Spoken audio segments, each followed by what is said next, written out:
Hey guys and gals, this is Sonigero with the Tier 6 Japanese Premium Heavy Tank, the Heavy Tank number 6.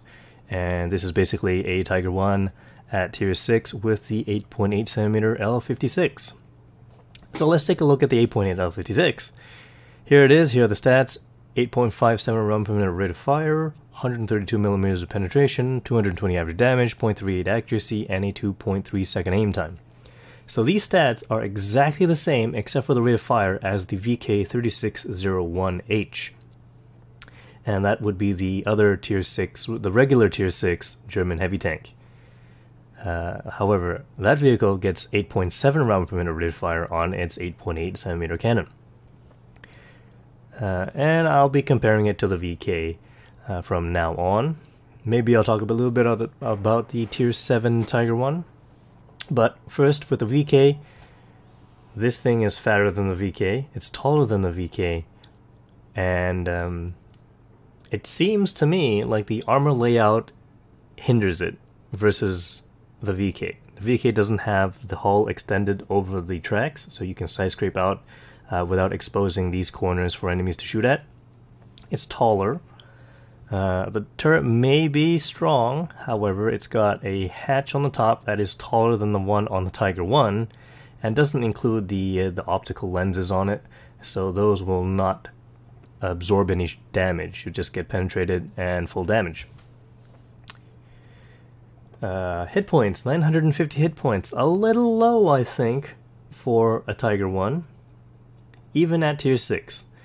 I would hope maybe in the future they could get buffed to 1150, maybe just 1000. I'm not sure about 1000, just maybe 1050 might do it, because this thing doesn't do incredibly well in its own tier, does kind of poorly in a Tier 7 match, and in Tier 8, well, you're in trouble. 132mm penetration is not much. You're gonna be hoping for those French autoloaders to come in so you can actually do some damage. And it's very slow. It may say 40 km/h top speed, doesn't reach it very often. 640 horsepower engine does not move this thing very fast. 26 degrees of traverse and 20 degrees of turret traverse, so you will get circled quite easily in this vehicle. View range, I've got 370, but that's with coated optics. And I elected to use coated optics because I just had a match where a TOG 2 firing in the open, I couldn't spot him. He was just firing at me, and I couldn't spot him. He just chewed me up. And that was kind of strange to me. Those things are quite large, and I should have been able to see him, especially when I wasn't even firing.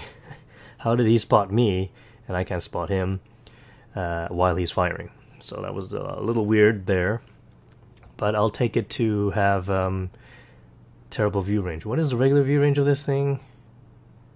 I think 370 is regular, and I boosted to 389. Yes, that's what I'm getting. So hopefully the boost will be better. I didn't want to put binoculars because that means I have to stop, and this thing does not get into battle very fast. The armor, 100mm on the front of the turret and the hull, 80mm on the side, 80mm at the rear. Same armor as the Tiger 1 at Tier 7. So there shouldn't be too many problems. You just have to watch out for the commander's hatch being a little bit weaker. And I suppose you'll have to watch out for KV2s, because even if they don't penetrate your hull with their HE shells, 2 shots from a KV2 will kill you, on average. So you're going to have to watch out for that. Big caliber, high caliber shells, the 122 Russians that do 390 average damage, those you're going to have to watch out for as well. 950 health is something that I haven't really gotten used to yet, and you'll probably, if you've played the Tiger 1, you'll have a little bit of trouble coping with the amount of health you have, because I'm always thinking, oh, I'm in the Tiger 1, I got lots of health, I can take lots of hits. This thing cannot. There's no way it can do that. And that's it, so let's take a look at a few games. Let's start with a few clips. This one shows the heavy tank number 6 starting from a dead stop, going up a small incline, and then moving towards its final position. Gonna take a quick shot on the Cromwell. Didn't connect, unfortunately. But we've got a KV-2 in front of us. Actually, 2 Cromwells there. Let's see if I can do some damage. And as you can see, even though my armor was angled pretty well against that first Cromwell, it still penetrated. This one didn't, but it hit my tracks. And let's see if I can get a few more shots in.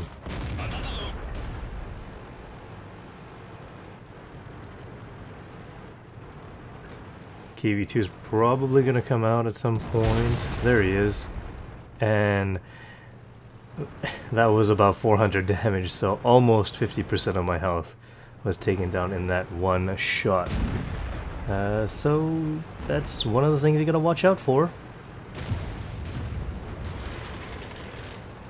And we'll just take out this Cromwell. There we go. And move on to the next clip. And this one just shows you that I can move at a steady 30 kilometers per hour. That's not very fast. And it still takes a long time to get to position.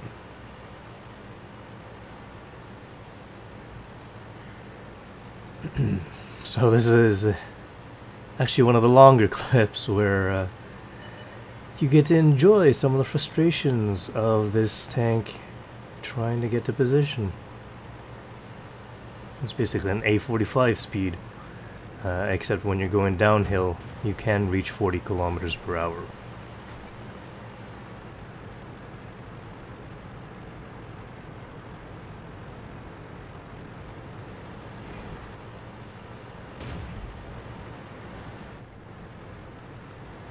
Alright, so some enemy tanks have shown up. Whoops. There's a friendly vehicle there. There's another one there. And an enemy heavy tank number 6 also on the corner.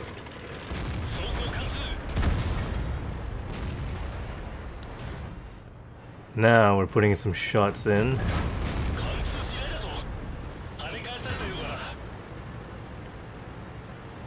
And we get to see some armor usage, some poorly aimed shots there. There we go, now I'm aiming.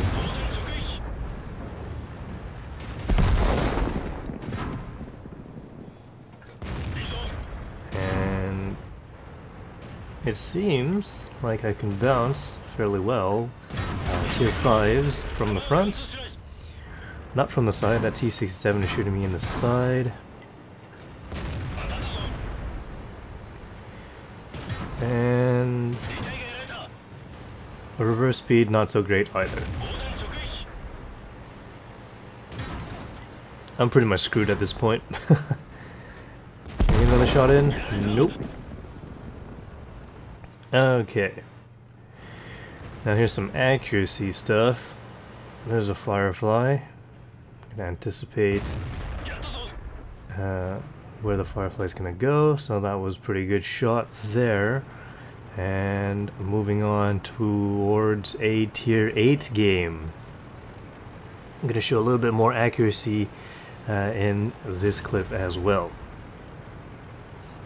As soon as I can get up over this ridge, and oh well, there goes the Chaffee. But we've got an IS-3 to be shooting at, so switching immediately to premium rounds for the 171 millimeters of penetration. And this one definitely goes in, which is nice. A short time later, IS-3 shows up again, and I am hitting these shots. This one didn't do damage, but there you go. Taking out the 5916. IS-3 is spotted once again. He's hiding behind the houses right now.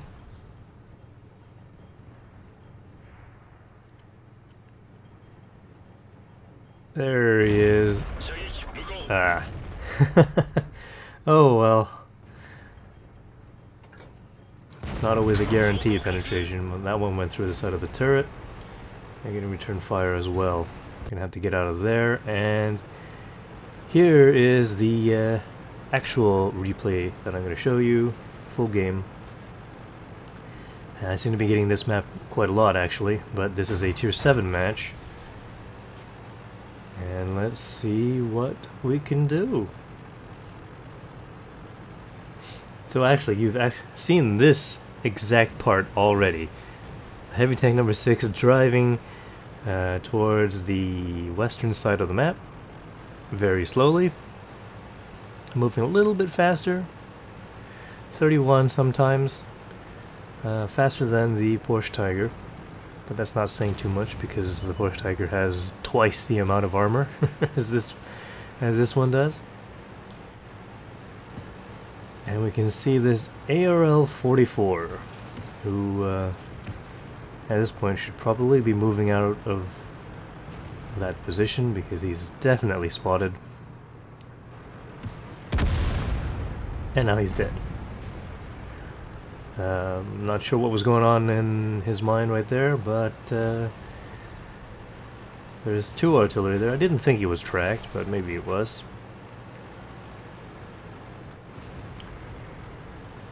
And there's not too much help here on this corner. Porsche Tiger is going to set up at that corner over there, so that's not actually a good place for me to go because the angle of my armor isn't that great. I'm going to have to side scrape off of something, and if I do that off of the Porsche Tiger, I won't be able to hit anything. But it doesn't look like the enemy have sent too many things here just yet.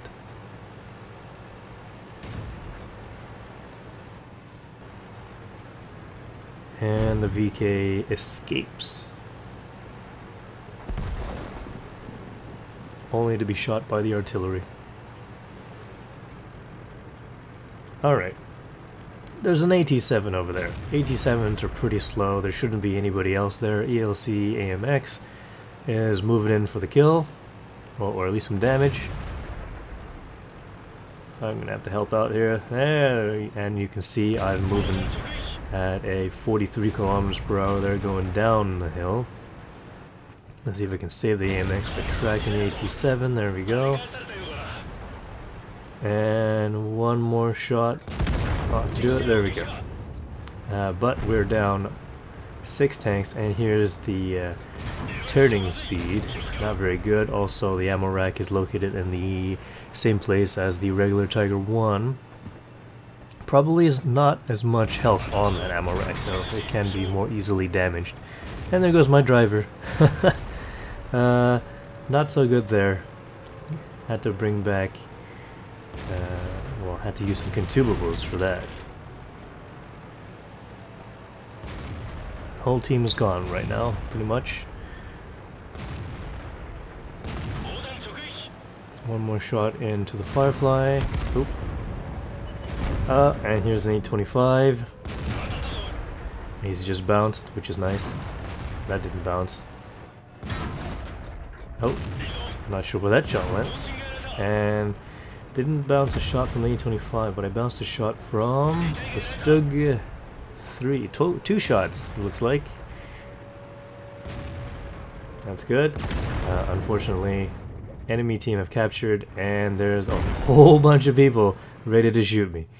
But that was the end of the game, so not that great of a game, but this is the kind of games I've been getting so far. 465 points of experience only, 1 kill, 1,429 damage done to the enemy, 9 shots fired, 8 penetrated, 8 hit, 7 penetrated, for 27,212 credits earned with a premium account, non-premium 14,990. So that wasn't actually a great game, but you can see the credit earnings it's not too bad. It is a tier 6 vehicle, but it's quite large. You're going to be a pretty big target out there. And I wouldn't recommend purchasing this vehicle to anyone. Not yet anyway. Maybe if there's doing some buffs to it, we'll kind of take a look at what they do. But the only reason you would really want this vehicle or to buy it is to start training your Japanese heavy crew, which will eventually be in the game soon, hopefully, because they just put out a premium heavy tank. So we'll see how those go. Maybe you don't even like the Japanese heavy tank line, and this would be kind of a waste of money. So thanks for watching. Please press that like button and leave some comments. I will see you in future videos.